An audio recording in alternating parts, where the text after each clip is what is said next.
Good evening, everyone. Time for another silver update. This is the daily chart of silver overlaid over the Dow 30 Industrial Average.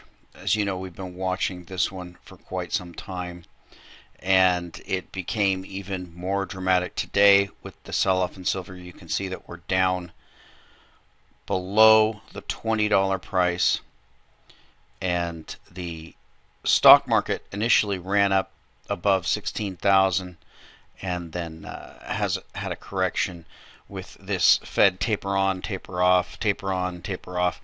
So the Fed's playing games trying to indicate that it may taper, but we know that that's not possible without collapsing the economy. Eventually, these two are going to meet. Will this one come all the way down and meet silver on the way up? Or will they both crash together and then bounce? We don't know. But we're approaching endgame on this thing. The bottom line is stay the course, keep stacking. We're getting incredible prices here now. And you can see that this dates back, this manipulation of the suppression of silver and the pumping up of the paper goes right back to the election. Now, we know that all of this stuff is fake. The government is completely corrupt. I take you to this article here on the Gateway Pundit. Now, it's come out that the Obama administration manipulated the unemployment numbers in front of the election. I don't know if you remember that story, but back at the time, well, I'll just read this. In October 2012, the unemployment rate inextricably dropped from 8.1% to 7.8%. It was the lowest rate in almost 4 years, right on time for the November election. The Department of Labor said that unemployment fell 0.3% because of a total employment gain of 873,000, the most since 1983. And that's what prompted Jack Welch's famous tweet where he said, "Unbelievable jobs numbers. These Chicago guys will do anything. They can't debate, so they change the numbers." Now, Jack was excoriated by, it says Chrissy Matthews here, and of course we know that everyone in the media is a liar. And but now it comes out, a year later we find out that Jack Welch was right. The Obama administration lied. The numbers were purposely manipulated for political purposes. New York Post via Yid with Lid. In the home stretch of 2012 presidential campaign from August to September, the unemployment rate fell sharply, raising eyebrows from Wall Street to Washington. The decline from 8.1% in August to 7.8% in September might not have been all it seemed. The numbers, according to a reliable source, were manipulated, and the Census Bureau, which does the employment survey, knew it. Just 2 years before the presidential election, the Census Bureau had caught an employee fabricating data that went into the unemployment report, which is one of the most closely watched measures of the economy. A knowledgeable source says that the deception went beyond that of one employee, that it escalated at the time President Obama was seeking re-election in 2012 and continues today. Quote, "He's not the only one," said the source, who asked to remain anonymous for now, but is willing to talk with the Labor Department and Congress if asked. The census employee caught faking the results is Julius Buckman. According to confidential census documents obtained by the Post, Buckman told me in an interview this past weekend that he was told to make up information by higher-ups at the census. So there you go. A completely corrupt regime. We already know this, and they're manipulating everything. Of course, they're manipulating the price of silver down and the price of stocks up. Now, how much longer can this go on?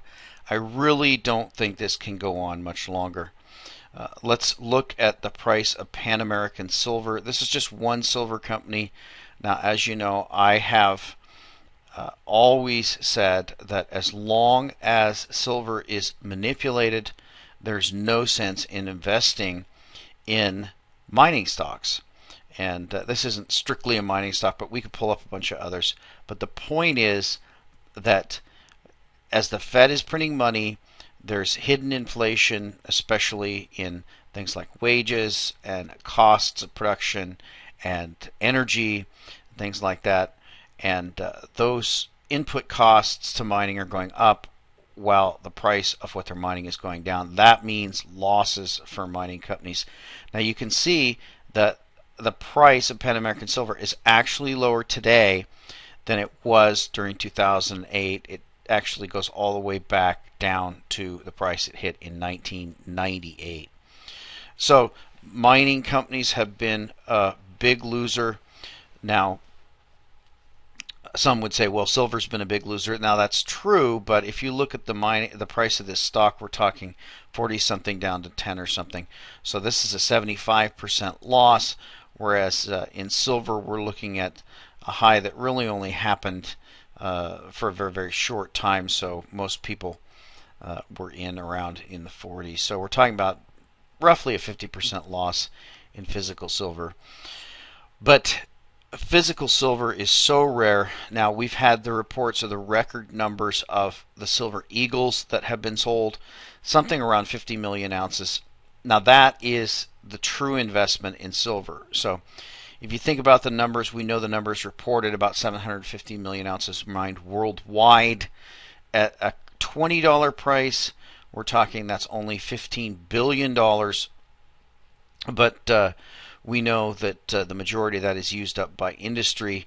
The amount of real investment is going to be that 50 million figure of the eagles, and at 20, that's only $1 billion. Now, $1 billion is literally a rounding error when we're talking about the type of money that the government is spending.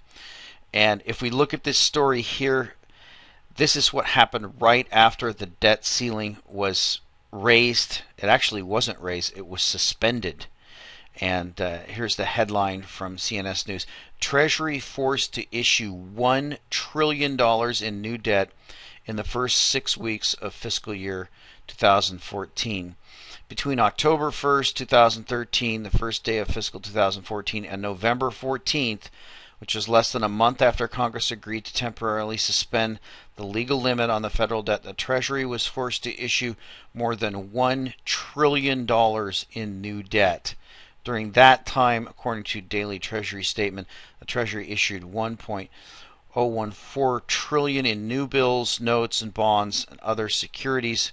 The government needed this $1 trillion to cover government obligations and expenses that exceeded the $255 billion it raked in through tax revenues during the same 6-week period. Where did that combined $1 trillion in new money borrowed and tax revenues go? The lion's share went to paying off maturing securities the Treasury had sold before and had now come due. And it goes into government expenses. So the government is completely bankrupt. They know this. It's all just a big charade waiting to blow up. And they're pushing you into investments that they can confiscate. And they're trying to discourage you from going to investments that they can't confiscate. Now, supposedly we have fiscal restraint or fiscal conservative factions in the government, but really we don't have that. Here's Paul Ryan, and this guy supposedly the leading conservative Tea Party type, and we have him coming out saying there's no need to worry about another shutdown. House Budget Committee Chairman Paul Ryan said Tuesday that the country doesn't need to worry about another government shutdown in January when the current stopgap spending bill runs out.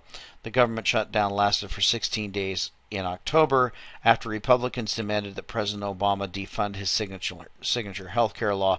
To avoid another shutdown, Ryan said either he and Senate Budget Committee Chairwoman Patty Murray would strike a budget deal or Congress would pass a stopgap keeping existing spending levels. Either of those two scenarios will prevail. We will not have a government shutdown, he said. We will keep the government funding at the current level if need be. So you see, even the people who have talked about cutting the government, they've given up. It's, as I said before, they have no intention of turning this thing around whatsoever. Even the people who are supposedly on the right or fiscal conservatives, etc., they've thrown in the towel. There's no stopping this thing. It's a juggernaut. It's going to go flying off the cliff in a catastrophic collapse. And if you watch Dave, the X22 report, he's always talking about the theme of the economic collapse and what they're going to do to try to distract people from it. Whether it's going to be a false flag, whether it's going to be a war, we just don't know. But we do know that the government is broke, and everybody knows it and is admitting it, except the government.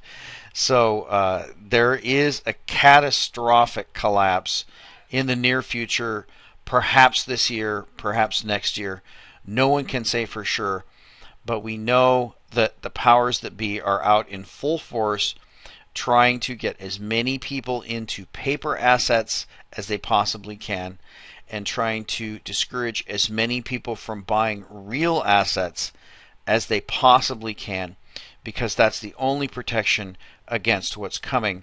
And what is coming is a complete reneging on all debt obligations, whether that be the entitlements, liabilities that are not properly accounted for with the GAAP accounting, Social Security, Medicare, welfare, all the transfer payments that the government does. They're absolutely broke. There's no way they can keep up with these. The whole system is going to collapse. And apparently this time it's going to be a worldwide collapse. And that's the reason that you need to continue to stack silver, stack some gold, maybe buy a few bitcoins, although the price is very high right now. Maybe some Litecoins instead. Things like antiques and art and things like that the government can't counterfeit. Anything that the government cannot counterfeit is something that is worth investing in, and the things that the government can counterfeit, those are going to be counterfeit, and they're going to go to nothing. So it's a great time to stack silver. We know that the blow-up is on the horizon. When the blow-up happens, of course, if these markets are even still trading, they're going to dramatically reverse. We're going to see the bond market. We started to see that today. That 3% yield level in the 10-year note is the number that everyone is watching, because if the bond rate races through that 3% level and keeps going, then that is crisis time for the government. And so that's why we have the Fed coming out here hinting at tapering, then backing off from tapering, then going back and forth. Bernanke out there trying to manipulate markets. We had the same thing today. If we go into the 1-minute chart, we had the sell-off occurred exactly with Ben Bernanke opening his mouth. And as I've said before, the sell-offs don't have anything to do fundamentally with the factors that go into the price of silver. They're just an excuse for the powers that be to come in and sell derivatives. And you can see here 6,000 or so was dumped, and then you can see a lot more here. If we pull out to, say, maybe the 10-minute chart, you can get an idea of what that volume was. So we're talking about 30,000 twice, maybe 100,000, all this put together. 100,000 contracts of silver, and you're talking about 500 million ounces of silver. So this is all derivatives. This is all fake silver that no one really has, that is being dumped on the market at the exact same time that the Fed head opens his mouth. We can see that it's manipulation, it's government manipulation. Some have speculated it's actually the BIS behind it all. We don't know how all of the tentacles work behind this, but we know that the government is determined to discourage people from investing in physical silver, because that is ultimately going to be the best protection when everything blows up, when this train runs off the tracks, and that's coming very soon. And we'll talk to you next time.